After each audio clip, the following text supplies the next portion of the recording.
What's up? This is your host Non-Fungible TC, Non-Fungible today and Non-Fungible tomorrow, and I'm sorry that I'm doing this stream again because I just found out that my previous recording there were some issues, right? So right now I'm checking if my audio has any issue, but thank you for being here. And okay, my audio is working. So I want to talk about a concept, and which is the title of this video: why your NFTs will go to zero, right? So before you cancel me, I hope you enjoy this segment and try to see things from this point of view, right?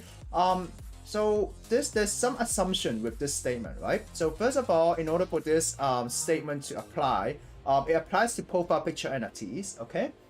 It mainly applies to membership and utility-driven NFTs, and it is mainly applied to roadmap and time-driven NFTs, and we have to see this in a long time frame. And the most important thing is that you have to be a holder of this NFT before you make these considerations and understanding, right? So first of all, in Economics 101, there's a statement called diminishing marginal utility, right? So usually they use pizza or chicken wings, right? For example, if you love chicken wings, I give you a bowl of chicken wings, right? And you go to that bowl of chicken wings, the first chicken wings that you taste every time is gonna be the most tastiest chicken wings because it's the first one that you eat, right? And you were hungry in the beginning, right? But then once you keep eating these chicken wings and then you reach the last chicken wings, you're kind of getting sick or tired of that chicken wings, right? Actually, I do not need a headset, but you kind of get sick and tired of that chicken wings because you know, you have been eating a lot of chicken wings, right? So this concept, this understanding is called the diminishing marginal utility. And for those of you who have been watching the latest viral song, I Don't Care About Your Crypto Boy, the easiest analogy is that if you tell your girlfriend the first time about NFTs, she will say nice, right? She'll give you the thumbs up, saying that, you know, pretty cool. But then if you keep telling her about NFTs and your crypto every day and start neglecting her and start trading on Robinhood or whatever, you'll have a classic song like I Don't Care About Your Crypto Boy, right? It's human nature, right? It makes sense, right? So what I'm trying to say, and this isn't really related to what I'm trying to say today, but it applies to the whole market in general, right? We have a profile picture project. It's been doing a lot of utility and things like that, right? But if in behind you have thousands of profile projects doing the same thing as the first project, you know, airdrops, blah blah, in real life meetup and merchandise giveaway, and everything is basically copy and pasta. What it would do is that it will cause the market to have a diminishing marginal utility, right? The whole crypto market or NFT market will soon get sick and tired of the same NFTs over and over and again, right? So what I'm trying to say is that this is on a longer time frame, and you know, yeah, there is a concept like that called diminishing marginal utility. And my sharing today is mainly driven by utility as well, for NFT utility, and why NFT utility one day might go to zero, right? So the next concept is about the product life cycle, right? The product life cycle is a chart that you would usually study when you're in marketing, if you're business, or you're in technology, which basically means that in the beginning you have introduction, right? You introduce the project, you have 10,000 owners of your profile picture, and then you have a growth stage, right? You do a lot of you know, roadmap type of stuff, right? You create merchandise, you create IPs, and you create videos, or you create content. And then you kind of get more people into the space, like maybe airdrop Mutant Serum, and then you have you know, Mutant, and you have another 20,000, right? And then you get a different type of airdrops, and then the project kind of matures, and one day, sooner or later, the project founders might leave the project and carry on to do other things, right? So and sometimes they might have extensions, right? For the IP, for example, Coca-Cola. Rather than the regular flavor, they'll come with different flavors, right? They'll come up with merchandise as well. So this is what we need to understand as a product life cycle, and I think it applies to NFTs as well. So before you cancel me or say, why do you say my NFTs are gonna be zero? I want to use a very simple analogy, right? I always think that NFTs are similar to membership passes, right? So for example, in the beginning of the year, you buy a gym membership, right? And it costs you $100 to buy that gym membership. By the end of the year, if you were to resell that gym membership pass, the value of the gym membership pass will be zero because the utility of that gym membership pass has been used, you know, throughout the whole year, right? Which is kind of similar when you think about an NFT project, especially a profile picture project, which has a roadmap, which has a long time frame, which has different type of deliverables on the project. For example, when we have a NFT mint, right? let's say for example, your value of your NFT is 1,000, right? And then there's $100 markup for flipping, right? Because it is a blind box. You haven't reviewed your NFT yet, right? So that's why blind box or pre-review stage, people are buying NFTs for a high price, maybe even a double, because they want to have a chance to mint a legendary or a rare NFT. And then once you have the review, usually we see a review post-review drop, right? Basically, it means that the markup for the flipping is no longer there, right? If you unfortunately have a standard NFT or a floor rarity NFT, then you lose that $100 markup, and then your NFT intrinsic value is around $900, right? Okay, and then your project decides to deliver on the roadmap, right? They decide to do in real life meetups, right? And these in real life meetups is only valuable to you if these meetups are within your geographical location, right? If it's in the US, and if you live in the US, then it's great, right? But if you live in Asia, then you can enjoy these utility, right? So for example, if these in real life meetups are valued at around $50, your intrinsic NFT value would be reduced by $50, right? If you are someone at this point of time and you want to buy in that NFT is no longer that $900 because its in real life meetup utility has been used. There is a devaluing happening to that NFT.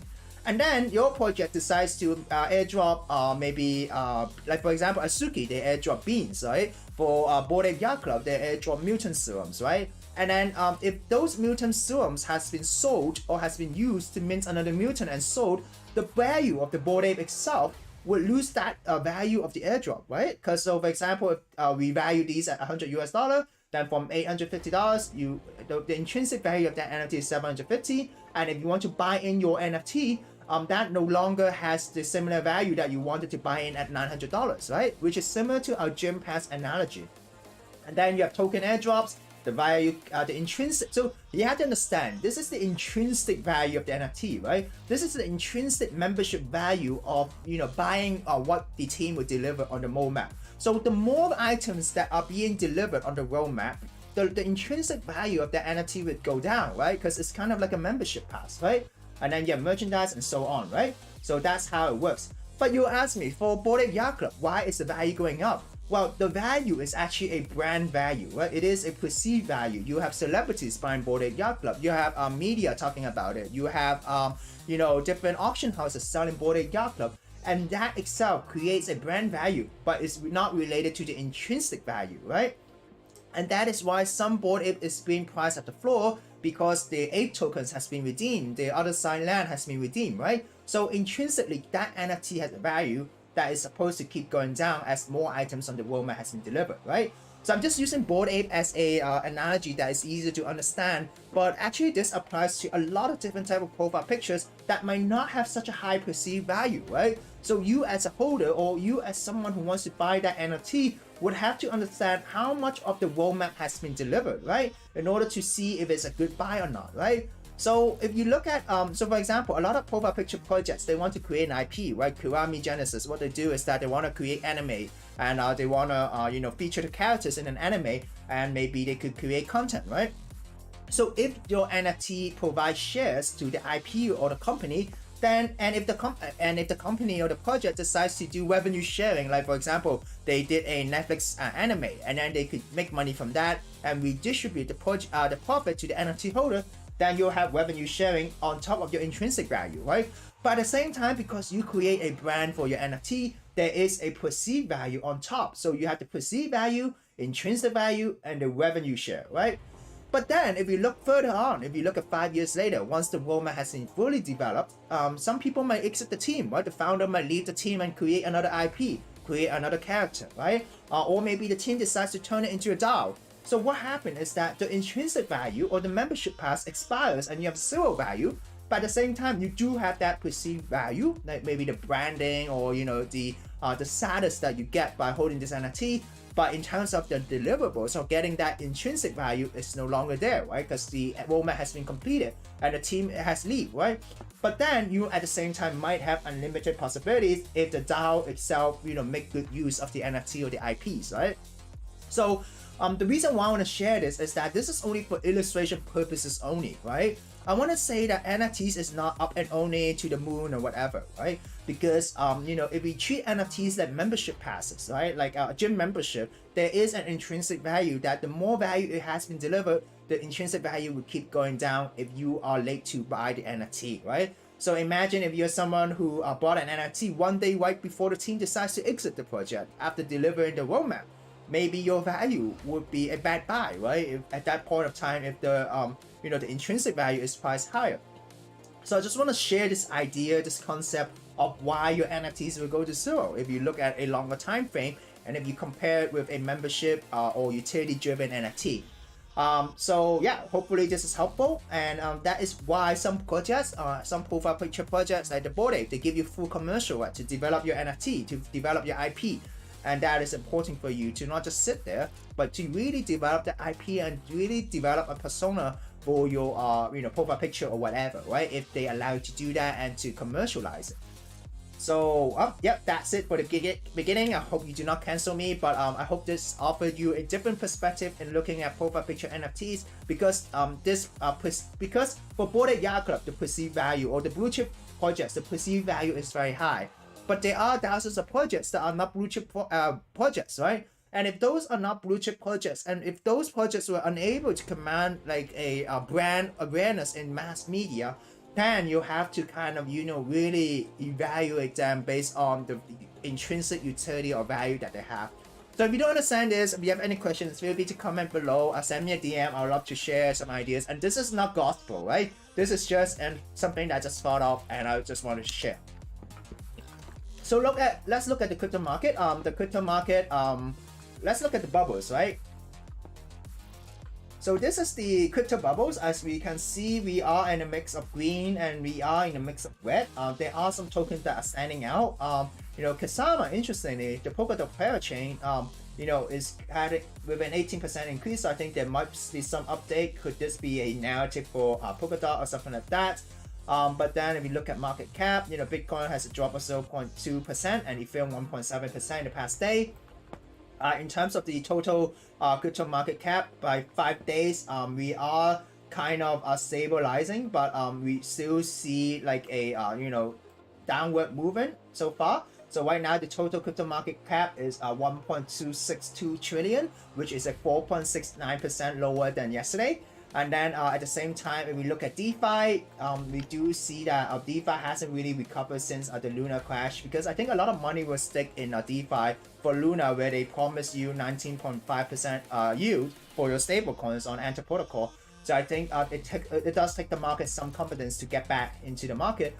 But if we look at the crypto quants on-chain data, exchange reserve is positive because coins held on exchange is lower, so there is a lower sharing pressure. But then in 7 days, there are actually more Bitcoin entering into exchanges, right? So that's why exchange net flow total is negative, because more Bitcoin is getting into exchanges, and could that mean a higher selling pressure? But in terms of the RSI, because after this huge capitulation event, brought to you by probably LFG, Luna selling off their Bitcoin to maintain the peg, the RSI is relatively low if you look at the longer time frame, so it could be positive, okay? But stochastic RSI is neutral, and yeah, this is what on-chain data is telling us.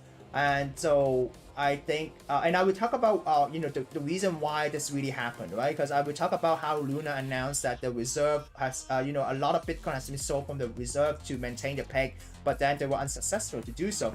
So moving on to NFT market, if we look at the NFT market, it is a really mixed market, right? We do see some green, some red, so it is kind of a neutral market. But what is important is that this is the first time I see on NFT Go where you have the market sentiment at 31, right? So the market sentiment right now is quite cool, right? People aren't trading as frequently. Usually this is around 50, right? And you look at 24 hours change, you do see that we have a small reduction of 0.01% in terms of the total market cap in NFT value. In terms of volume, 72 million in the past 24 hours, which is a minus 7.99%. So we do see that people are trading less in the past 24 hours. So that's why the sentiment is kind of low. So in terms of NFT trading volume has reduced, right? So I think it kind of makes sense because of what is happening in the crypto space, and also we had a wild week last week with all the Azuki and the Project PXN FUD about how they're using anime projects where they could be DMCA'd and stuff like that. But moving on to news, the first kind of bullish news is that Grayscale launches European futures of finance ETF tracking crypto firms. So basically, Grayscale has launched a ETF that basically tracks companies that are related to crypto. For example, they track companies that are like, let me see, Robinhood, PayPal, Block, and Coinbase, and several crypto mining and energy management firms, right? So they have launched the ETF in Europe, so more exposure and more related to the blockchain technology is a good thing, right? Because it shows that in the traditional trading world, blockchain and Web3 or crypto-related asset is something that is being, there's an official status to it. That's why you have an ETF tracking this business, right? Compared to in the past, right?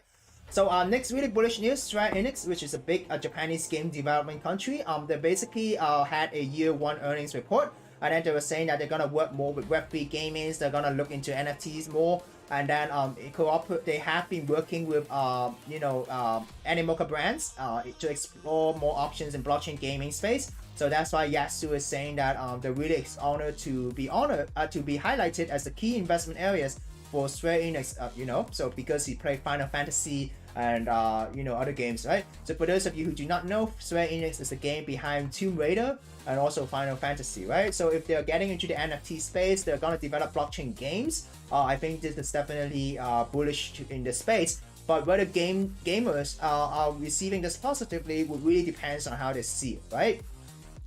So moving on to next, after last week's UST and Luna crash, right? I did say that there are gonna be some regulatory concerns, right? And I also talk about on my Twitter how USDT and BUSD trading pair in Binance is actually the top 3 trading pair, right? So what I want to say is that the UK Treasury is going to include stablecoins in the UK payment regulations, right? So, besides US regulators, the UK regulators are now looking into regulating stablecoins. So, could this be a way for them to further their agenda for the CBDC, which is a central backed stablecoin locally? Or could this be, something that they have always been trying to do, and now they have a better argument because, what UST are supposedly a stablecoin could be depegged, right? So they're gonna want to regulate the space. So, this is interesting to see. And then another article that I found out is actually on CNBC about saying how China has been quietly building a blockchain platform. And in the speech in 2021 and 2019, the Chinese leader said blockchain was an important breakthrough in independent innovation of core technologies, right? So it shows that China does regard blockchain as an infrastructure, right? So they have been quietly building a platform that aims to facilitate the development of blockchain technologies for enterprises. It is called the Blockchain-Based Service Network, BSN. And so BSN, with links to the Chinese government, is aiming to go global but could face challenges, right? So definitely, even the Chinese president believes that the blockchain technology is a technology that where China should seize opportunities, right? So blockchain technology fundamentals has always been here, and I do think that this is very bullish for the space. The technology fundamentals has never changed, even though we did have a huge dump event, a few days ago. But what it shows us is that countries are gonna get into the space. And when countries get into the space, maybe 5 or 10 years later, are these blockchains gonna be country powered, or are they still gonna be decentralized, right? So it will be a very interesting way of seeing how the ecosystem changes, right? And because if they want to get rid of decentralized blockchain, they could definitely do that through regulations, make it more difficult, and so on, right? So it'll be interesting to see how this would develop. So for our last news today, last week I was saying that the elephant in the room for the crypto space is that the Luna Foundation has a lot of Bitcoin, right? So if you look at this article, we do see that actually since last week, the Luna Foundation has 80,394 Bitcoin in the wallet, right? So in order to maintain the peg, right? So today they came up with this post saying that in order to defend the peg, what they did is that they did sell some of the cryptocurrency, and in order to try to maintain the peg, but they were unable to do so, right? So that's why from 80,394 Bitcoin, they sold a huge portion of their Bitcoin holdings, and now they only hold 313 Bitcoin. So that's why we do see, if you believe what they say, right, and if there's evidence to see that they have sold it in Gemini or the Binance Central Exchange, this could be a reason why this capitulation event happened, right? Why last week the bottom could be the last bottom that we see, because it was actually the Luna Foundation selling all of the Bitcoin in order to maintain the peg, but it was unsuccessful.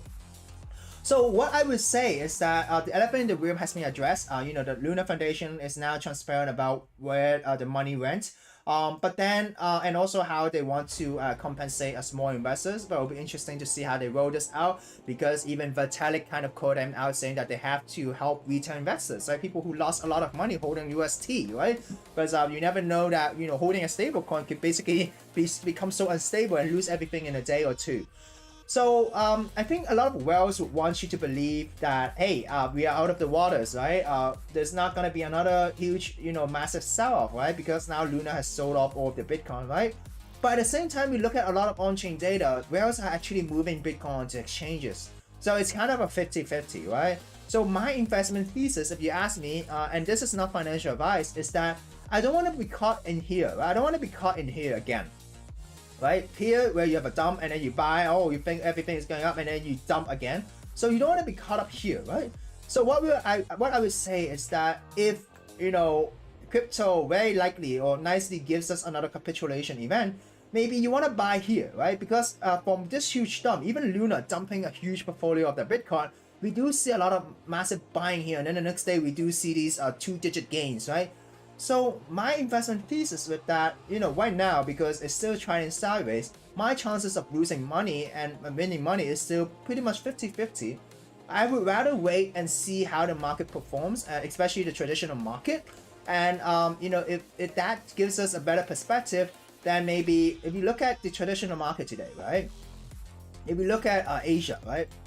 Kind of all green besides some indexes. But in US, we are now seeing a dump. I mean, not a dump, but a falls up Monday as it struggles to rebound from 6-week slide, right? So I would look closely in the market and to decide whether the traditional market, or right now we have wars and that type of stuff, would cause another huge wick down and then cause a lot of liquidation.